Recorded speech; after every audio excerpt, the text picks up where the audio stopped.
श्री शिवाय नमस्तुभ्यम। एक मजदूर की अनोखी कावड़ यात्रा और शिवजी का चमत्कार। यह कहानी है रामू की, जो एक मेहनती मजदूर था। वह और उसकी पत्नी राधा एक छोटे से गांव में रहते थे। रामू बहुत परिश्रमी था, लेकिन पिछले कई दिनों से उसे कोई काम नहीं मिल रहा था। घर में खाने के लाले पड़े थे और रामू की चिंता बढ़ती जा रही थी। राधा शिवजी की बहुत भक्त थी, लेकिन रामू की आस्था इन सब बातों में नहीं थी। उसे लगता था कि ये सब केवल समय की बर्बादी है। कर्म से ही सब कुछ मिलता है। एक दिन जब रामू निराशा में डूबा अपनी झोपड़ी के बाहर बैठा था, क्योंकि कई दिन से उसे कोई मजदूरी नहीं मिली थी, तभी एक बूढ़ा आदमी उसके पास आया। उस बूढ़े आदमी के चेहरे पर थकान साफ दिखाई दे रही थी। वह बड़ी मुश्किल से चल पा रहा था। रामू ने देखा कि वह बूढ़ा आदमी गांव के एक बड़े सेठ की दुकान के पास खड़ा होकर हाफ रहा था। बूढ़े आदमी ने रामू को पास बुलाया और कहा, बेटा, मैं बहुत बूढ़ा हो गया हूँ और मेरे पैर अब जवाब दे चुके हैं। मेरी बहुत इच्छा है कि मैं हरिद्वार से गंगा जल लाकर शिवजी को अर्पित करूं, लेकिन अब मुझसे चला नहीं जाता। क्या तुम मेरी यह इच्छा पूरी करोगे? क्या तुम मेरे लिए हरिद्वार से कावड़ लेकर आओगे? तो मैं तुम्हें बदले में 50,000 रुपए दूंगा। रामू पहले तो चौंक गया। क्या? 50,000 रुपए? यह उसके लिए बहुत बड़ी रकम थी। इतनी कि उसने कभी सपने में भी नहीं सोचा था। उसकी गरीबी ने उसे एक पल भी सोचने का मौका नहीं दिया। उसे शिवजी पर भले ही विश्वास ना हो, लेकिन इतनी बड़ी रकम उसके परिवार की कई समस्याओं को दूर कर सकती थी। उसने तुरंत बूढ़े आदमी की बात मान ली। घर आकर उसने राधा को यह बात बताई। राधा ने कहा, स्वामी, यह शिवजी की ही कोई कृपा है। आप जाइए और पूरी श्रद्धा से यात्रा कीजिए। अब रामू अगले ही दिन हरिद्वार के लिए निकल पड़ा। रास्ते भर उसके मन में यही विचार चल रहे थे। वह सोच रहा था कि क्या वह सही कर रहा है।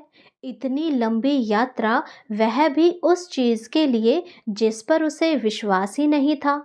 धूप, थकान और पैरों में छाले पड़ने के बावजूद 50,000 रुपए का लालच उसे लगातार आगे बढ़ने के लिए प्रेरित कर रहा था। उसने बड़ी मुश्किल से हरिद्वार पहुंचकर गंगा में स्नान किया और कावड़ में जल भरा। स्नान करने के बाद उसे कुछ बुद्धि आई और उसका मन थोड़ी श्रद्धा की तरफ बढ़ने लगा। जब वह हरिद्वार से जल लेकर लौट रहा था, तो उसकी थकान चरम सीमा पर थी। तभी रास्ते में एक पीपल के पेड़ के नीचे एक और बूढ़ा आदमी बैठा दिखाई दिया। वह इतना प्यासा लग रहा था कि उसके होंठ सूख चुके थे। वह मुश्किल से कुछ बोल पा रहा था। उसने रामू को अपनी ओर आते देखकर बड़ी ही करुणा में आवाज लगाई, बेटा, मुझे बहुत प्यास लगी है। मेरी जान निकल रही है। क्या तुम मुझे थोड़ा सा पानी पिला सकते हो? अब रामू ने देखा कि बूढ़े आदमी की हालत सच में बहुत खराब थी। उसके पास जो गंगा जल था, वह उस बूढ़े आदमी के लिए था, जिसने उसे 50,000 रुपए देने का वादा किया था। एक पल के लिए रामू के मन में लालच आया। उसने सोचा, अगर मैंने यह जल इस बूढ़े को पिला दिया तो 50 रुपए हाथ से निकल जाएंगे। लेकिन फिर उसके मन में इंसानियत जागी। उसने सोचा, एक प्यासे को पानी पिलाना सबसे बड़ा धर्म है और यह 50,000 रुपए से भी बढ़कर है। अब बिना कुछ सोचे समझे रामू ने अपनी कावड़ का सारा जल उस बूढ़े आदमी को पिला दिया।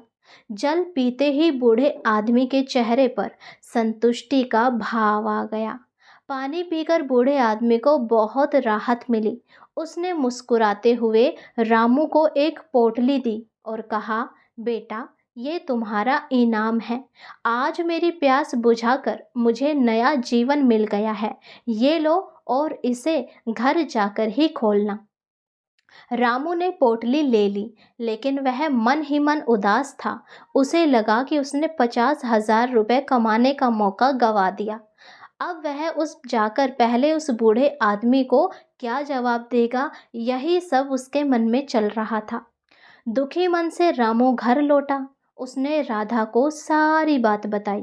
राधा ने उसे गले लगा लिया और समझाया कि कोई बात नहीं स्वामी, तुमने एक बहुत ही नेक काम किया है, फल की चिंता मत करो। जब रामू ने वह पोटली खोली तो उसकी आंखें तो खुली की खुली रह गई। पोटली के अंदर पूरे 50,000 रुपए थे। रामू और राधा को विश्वास ही नहीं हुआ। रामू को अब उस बूढ़े आदमी से माफ़ी मांगनी थी, क्योंकि उसने उसकी कावड़ का जल किसी और को पिला दिया। वह तुरंत उस सेठ की दुकान के पास गया, जहां उसकी पहली बार उस बूढ़े आदमी से बात हुई थी। रामू ने सेठ से पूरी बात बताई और पूछा, सेठ जी, वह बूढ़ा आदमी कहाँ है जिसने मुझे कावड़ लाने को कहा था? मैं उनसे माफ़ी मांगना चाहता हूँ कि मैंने कावड़ का जल किसी और को पिला दिया। तब सेठ ने रामू को हैरानी से देखा और कहा, यहाँ तो ऐसा कोई बूढ़ा आदमी कभी आया ही नहीं जिसने तुम्हें कावड़ लाने को कहा हो। तुम किसकी बात कर रहे हो?